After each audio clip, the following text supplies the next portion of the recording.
जो कांग्रेस देश की सबसे पुरानी राजनीतिक पार्टी, और जिस कांग्रेस के नेता कांग्रेस पार्टी को ये बताते हैं कि इसी कांग्रेस ने देश की आज़ादी में सबसे अहम भूमिका निभाई, आज वो कांग्रेस सिकुड़ते जा रही है। वो कांग्रेस का कहीं ना कहीं आप कह सकते हैं कि उसका संगठनात्मक ढांचा धीरे धीरे धीरे धीरे चरमराते जा रहा है। आखिर क्या कारण है? और दूसरी तरफ वही भाजपा जिसके पास 2 सांसद थे, आज उसी भाजपा के पास 3 आंकड़ों पे सांसद बने हुए हैं संसद में। कारण क्या हो सकता है? आप ये गौर करिएगा कि नरेंद्र मोदी ने 2014 के चुनाव में प्रधानमंत्री पद का उम्मीदवार होने के समय इसी कांग्रेस को परिवारवाद वाली पार्टी बता करके इसी कांग्रेस को बहुत कोसा, लेकिन जो कहते हैं ना कि सबसे बुरी आदत, कांग्रेस पार्टी को मुझे लगता है कि अपने विरोधियों से थोड़ी सीख भी लेनी चाहिए। क्या होता है कि आप यदि अपने निंदक से सीख लेंगे ना, तो ही आप जीवन में हो, सामाजिक क्षेत्र हो या राजनीतिक क्षेत्र हो, इसमें आप आगे बढ़ सकते हैं। कांग्रेस ने उस चीज़ को रिटेलिएट नहीं किया, और आज जो है हर भारतीय के मन में कांग्रेस पार्टी एक पारिवारिक पार्टी नजर आती है। अब आप ये देख लीजिए आज कांग्रेस पार्टी का क्या हश्र हो रहा है। आज इसी कांग्रेस पार्टी में फाइनली 2 कैंडिडेट मिले हैं, शशि थरूर और खड़गे। इसके पहले नाम चल रहे थे कि दिग्विजय सिंह बनेंगे तो ये बनेंगे तो वो बनेंगे, हर नेता अपने अपने जोर लगा रहे थे, लेकिन अंत में जो है खड़गे और शशि थरूर ये 2 कैंडिडेट बने। अब आपको देखना होगा कि क्या कांग्रेस पार्टी किसी नए को मौका नहीं दे सकती? क्या कांग्रेस पार्टी में युवाओं की कमी है? क्या कांग्रेस पार्टी सीखने की इच्छा नहीं है? क्या कांग्रेस पार्टी इस मनस्थिति में नहीं है कि हम जो भूल कर गए, जिसका फायदा उनके विपक्ष पार्टी कांग्रेस की विरोधी पार्टी भाजपा ने हमेशा उठाया। मैं तो कहता हूं ना सिर्फ भाजपा ने, कांग्रेस के साथ में कंधे से कंधा मिलाकर चलने वाली बहुत सारी पार्टियों ने भी इस चीज का फायदा उठाया, कोई परोक्ष रूप से, कोई अपरोक्ष रूप से। तो कांग्रेस पार्टी को जो है ना इन सारी चीजों से सीखने की बहुत बड़ी आवश्यकता है। मैं ये नहीं कहता कि क्या आइडियोलॉजी है और क्या नहीं है, किस पार्टी की क्या आइडियोलॉजी है, लेकिन मेरा ऐसा मानना है कि शायद आप यदि 2014 नहीं, यदि 2019 के समय या उसके पहले ही आप कांग्रेस पार्टी को पारिवारिक पार्टी के टैग से बचा सकते थे। आप ये सोचिए कि खड़गे जी और शशि थरूर, इनके अलावा कांग्रेस पार्टी के पास कोई युवा चेहरा नहीं है क्या? और कांग्रेस चरमराने का कारण एक और है, जो इनकी इंटरनल इलेक्शन पॉलिसी है। ये मैं नहीं कह रहा हूँ, ये मेरा मत नहीं है। मैंने बहुत सारे कांग्रेस पार्टी के कार्यकर्ताओं से भी बात करी, बहुत सारे लोग ऐसे हैं जो अपने मित्र हैं, और वो भी बताते हैं कि यार कांग्रेस पार्टी में जो इलेक्शन फॉर्मूला है ना, इसी से लॉबिज्म शुरू होती है, और आज जो है उसका नतीजा कांग्रेस पार्टी को आज के समय में दिख रहा है। मुझे नहीं पता कांग्रेस पार्टी को दिख रहा है या नहीं दिख रहा है, लेकिन लोगों को दिख रहा है, मुझ जैसे सामान्य लोगों को भी दिख रहा है। और आप ये मान के चलिए कि आप कांग्रेस पार्टी के सामने जन्मी हुई पार्टी आम आदमी पार्टी, तृणमूल कांग्रेस, जदयू जैसी पार्टी जो कांग्रेस से छोटी पार्टी कहलाती थी, आज वो भारतीय जनता पार्टी के सामने एक विकल्प बनने का प्रयास तो कर रही है। आज आप मान के चलिए कि देश जो है विपक्ष की खोज में है, देश की जनता जो है विपक्ष की खोज में भी है, लेकिन क्या कोई विकल्प दे रहा है? क्या कोई विकल्प दे पा रहा है? क्यों नहीं दे पा रहा है? क्योंकि शायद देश में एक मैच्योर पॉलिटिक्स और पॉलिटिशियंस की जरूरत है। वो चाहे भाजपा में हो, चाहे टीएमसी में हो, चाहे जदयू में है, चाहे आम आदमी पार्टी में हो, चाहे टीआरएस में हो, चाहे शिवसेना में हो, चाहे आप मान के चलिए कांग्रेस में क्यों हो। आप जो है आपके सामने आपको मैं कुछ एग्जांपल देना चाहता हूँ। आपके सामने है 370 का मुद्दा, आपने उसको विरोध किया। भाजपा ने क्या किया? उस विरोध का इस्तेमाल करके, उस विरोध को एक अपना टूल बना करके आपको जो है फायर करने का प्रयास किया, आप पर फायर किया। क्यों? आप तो कह सकते थे, आप तो कंधे से कंधा लड़ा करके बोल सकते थे कि हम विपक्षी जरूर हैं। हाँ, भाजपा की सरकार, नरेंद्र मोदी सरकार ने यदि ये काम किया है तो हम इसके पक्ष में हैं। अगर कोई ऐसा कदम उठता है या कोई ऐसा कदम सरकार या कोई व्यक्ति उठाता है जो देश के हित में नजर आता हो तो हम उसके साथ में खड़े हैं, चाहे वो हमारा वैचारिक दुश्मन ही क्यों ना हो। लेकिन कांग्रेस ने, मैं कहता हूं कांग्रेस ही क्यों, और भी बहुत सारे विपक्षी दल हैं, उन्होंने भी इस मुद्दे पर राजनीति, जो कहते हैं ना कि राजनीतिक फायदे को भी नहीं देखा। उन्हें लगा कि हम विरोध कर लेंगे और हम जीत जाएंगे, और वहीं पे भाजपा ने इसको टूल बनाते। आप ये कह सकते थे शायद कि ठीक है 370 आप हटा रहे हैं, आप हमें एश्योरिटी दीजिए कि वहाँ का युवा बेरोजगार नहीं रहेगा, वहाँ पे विकास होगा। आप उस पर पॉलिटिक्स कर सकते थे। दूसरा, आप सर्जिकल स्ट्राइक देख लीजिए। सर्जिकल स्ट्राइक में न सिर्फ कांग्रेस पार्टी, बहुत सारी पार्टी जो विपक्ष में थी उन्होंने सबूत मांगे, उन्होंने उस पर सवाल खड़े कर दिए, जिसका फायदा न सिर्फ भाजपा को हुआ, जिसका फायदा भाजपा ने उठाया और विपक्षियों पर हमला बोला। और क्यों ना बोलेंगे? क्या वो देश हित में नहीं था? क्या आज हमारे देश के विपक्ष के अंदर वो डेयरिंग नहीं है मैच्योर पॉलिटिक्स करने की? आपने मजाक उड़ाया, यहाँ पे भारत ने मजाक उड़ाया, आपने यहाँ भारत में सबूत मांगे, और वहां पे पाकिस्तान में आप लोगों के समर्थन में मतलब विपक्षियों के समर्थन में तालियां बज रही थी। आपको ये भी नहीं समझ में आया? आप, मुझे नहीं लगता कि कांग्रेस के पास इतने बड़े बड़े नेता, आप मान के चलिए आप कपिल सिब्बल जी थे, कपिल सिब्बल एक बहुत बड़े नेता थे, आइडियोलॉग थे, इनके कानून की समझ थी, उनको सरकार की समझ थी। आप सचिन पायलट भी एक अच्छे नेता, साइलेंट तरीके से पॉलिटिक्स करना जानते हैं, हो हल्ला नहीं करते। आपके पास उस समय सिंधिया भी थे। आपने समय के हिसाब से ना खुद को अपग्रेड नहीं किया। वो मुझे लगता है कि न सिर्फ कांग्रेस की और बहुत सारे विपक्षी दल और भी हैं जिनकी बहुत बड़ी भूल रही। आज कांग्रेस को ये नजर आया कि हम नॉन गांधीयन कैंडिडेट करेंगे। क्यों? क्या इसके पहले नहीं कर सकते थे? लेकिन मेरा सवाल एक ही था कि कांग्रेस को जो है युवाओं को आगे लाना चाहिए, न सिर्फ कांग्रेस को, हर विपक्षी पार्टी को युवाओं को आगे लाना चाहिए था। और देश को, आप ये देश के लोगों को वादा क्यों नहीं कर सकते कि हम मजबूत विपक्ष तो एटलीस्ट देंगे? आप नहीं दे पाए।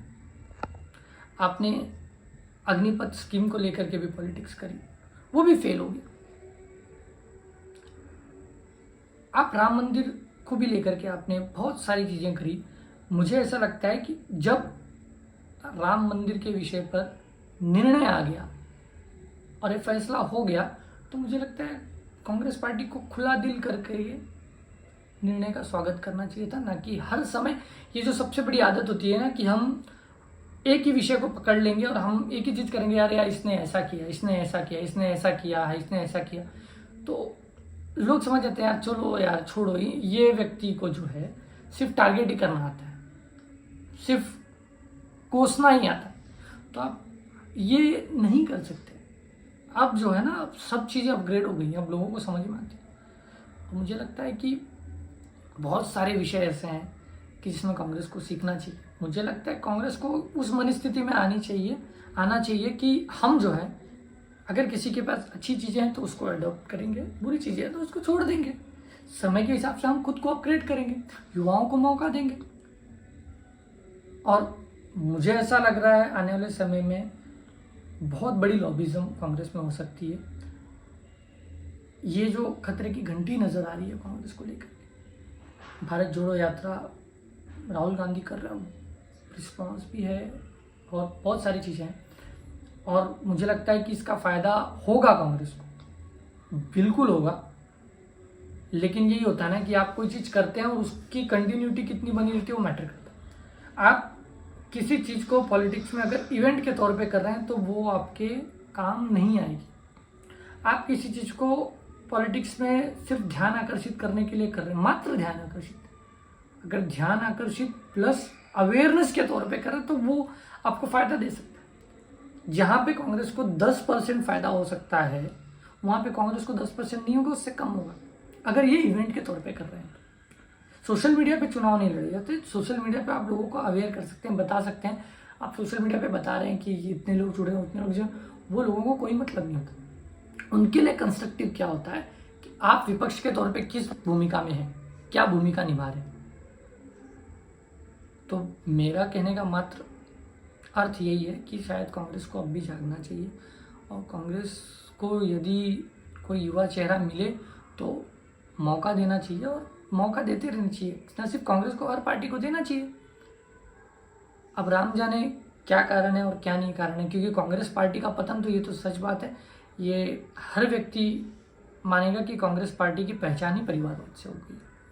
और ये बहुत दुर्भाग्यपूर्ण है कि एक पार्टी जो जनता का प्रतिनिधित्व, न सिर्फ एक पार्टी, बहुत सारी पॉलिटिकल पार्टीज करती हैं, लेकिन जनता का प्रतिनिधित्व करने वाली राजनीतिक पार्टी इन सारी चीज़ों को लेकर के सीख नहीं पाई। तो लोग क्या सीखेंगे, लोग आपकी बात कैसे मानेंगे, ये सबसे बड़ी बात। देखते हैं आगे चल के किस प्रकार का कांग्रेस अपग्रेडेशन करती है। आने वाले समय में इनके चुनाव का जो है परिणाम भी आ जाएगा, लेकिन नज़र नहीं आ रहा है कि कांग्रेस पार्टी के कार्यकर्ता, कांग्रेस पार्टी के नेता, इनमें कोई जोश नहीं नजर आ रहा, जो कि शायद जो भी चुनाव परिणाम आएगा उसमें पता चलेगा। मेरा सिर्फ मात्र इतना ही कहना है कि देश जो है आज के समय में विपक्ष मांग रहा है, और विपक्ष की बहुत ज़्यादा ज़रूरत है। इसका मतलब ये है कि यदि प्रतिपक्ष जो है, सरकार का पक्ष जो है, यदि मजबूत है तो विपक्ष भी एटलीस्ट इतना मजबूत, अगर मजबूत भी ना हो तो इतना मेच्योर तो हो कि जहाँ पे साथ देने की ज़रूरत है वहाँ पे साथ देने के लिए खड़ा हो, जहाँ पे विरोध की ज़रूरत हो वहाँ पे एकदम दमखम के साथ विरोध कर। आप देखिए तो सही, ये प्रधानमंत्री चुनाव को लेकर के जिस प्रकार का गठबंधन, ये सारी चीज़ें, मिलना जुलना, ये सब चीज़ें चल रहा है, लेकिन अभी तक इनको यही नहीं पता है कि कैंडिडेट कौन होगा। मायावती ने ये कहा कि यदि आप मुझे पीएम का कैंडिडेट बनाएंगे तभी मैं विपक्ष के गठबंधन में आऊँगी।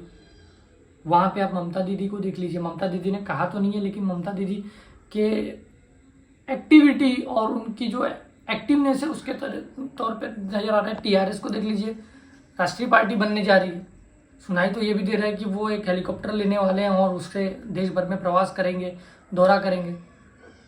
आप शिवसेना को देख लीजिए, उद्धव जी की शिवसेना, उसको देख लीजिए, उनको भी नहीं पता, सबको प्रधानमंत्री बनना है।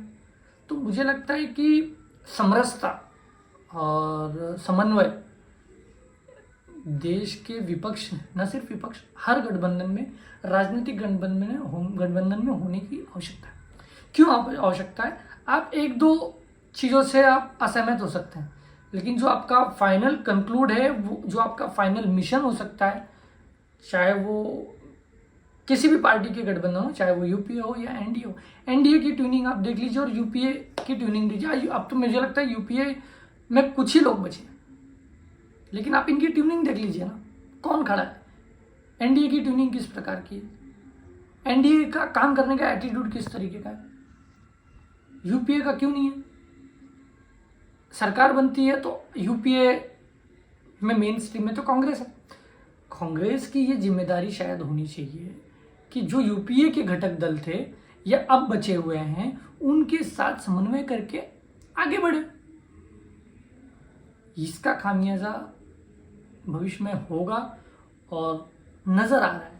ऐसा मेरा कहना नहीं है, और बहुत सारे लोग कह रहे हैं, जिनसे चर्चा होती है, लोग बताते हैं कि आप खुद ही देखिए ना कि कांग्रेस वो बुजुर्ग है जिसके सामने भाजपा पैदा हुई, कांग्रेस वो बुजुर्ग है और भाजपा वो बुजुर्ग है जिसके सामने आम आदमी पार्टी पैदा हुई। कांग्रेस वो बुजुर्ग है जिसके सामने टीएमसी पैदा हुई। कांग्रेस वो बुजुर्ग है जिसके सामने मतलब जो कुछ नहीं थे वो नेता बन गए, वॉच फेस बन गए। कांग्रेस वो बुजुर्ग है जिसके सामने आज एनसीपी देख लीजिए, भले रीजनल लेवल पे वो उनका परफॉर्मेंस है लेकिन है, संगठनात्मक तौर पे है, इसको मानना पड़ेगा। हर पार्टी का एक संगठनात्मक ढांचा होता है और वो उनका आप देखते जाइए। अब वो राष्ट्रीय सम्मेलन कर रहे हैं, अलग अलग प्रदेशों में दौरा कर रहे हैं, पहले भी करते थे लेकिन उसकी मात्रा बढ़ गई है, फ्रिक्वेंसी बढ़ गई है। इसका अर्थ मात्र ये नजर आता है कि कांग्रेस जो है, अब मैंने बीच में एक लेख लिखा था कांग्रेस आईसीयू में। मान के चलिए कांग्रेस 2014 के बाद में से आईसीयू से उतर ही नहीं पा रही है, कोशिश भी नहीं कर रही है ना। आप अगर हॉस्पिटल में एडमिट होते हैं तो दवाई का काम है अपना काम करना, लेकिन आपकी मानसिक स्थिति जो होती है वो भी मैटर करती है। आप मानसिक रूप से कितने मजबूत हैं। आप अगर बीमार हैं और मानसिक रूप से आप मजबूत हैं और आपकी रोग प्रतिकारक क्षमता यदि मजबूत है तो आप झट से ठीक होंगे, नहीं होंगे तो फिर क्या होगा। अब तो आइडियोलॉजी भी नहीं बची है। तो मिला जुला करके यही कहना था मेरा कि देश को विपक्ष की ज़रूरत है। देश को अगर आगे बढ़ना है तो हर पार्टी को, हर व्यक्ति को, हर ऑर्गेनाइजेशन को, न सिर्फ राजनीतिक घटक दल को, सामाजिक संस्था हो या कोई भी संगठन हो, हर किसी को हर किसी से सीखना चाहिए। अच्छा लीजिए और बुरा फेंकिए, सिंपल सी बात।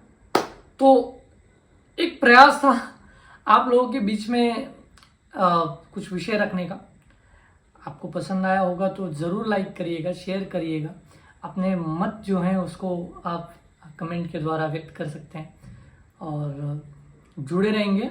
आगे भी किसी दूसरे विषय को लेकर के आप लोगों के बीच आऊँगा और आप लोगों के साथ की ज़रूरत है मुझे। तो आप लोग मुझे बता भी सकते हैं कि भैया तू यहाँ पे गलत हुआ, तू ये अच्छा कर सकता था। तो मैं एक ऐसा व्यक्ति हूँ कि सारी चीज़ों को अडॉप्ट करके और उन चीज़ों को फिर से इम्प्लीमेंट करने की कोशिश करूँगा। तब तक अगली बार मिलेंगे, तब तक नमस्ते, जय हिंद, नमस्ते।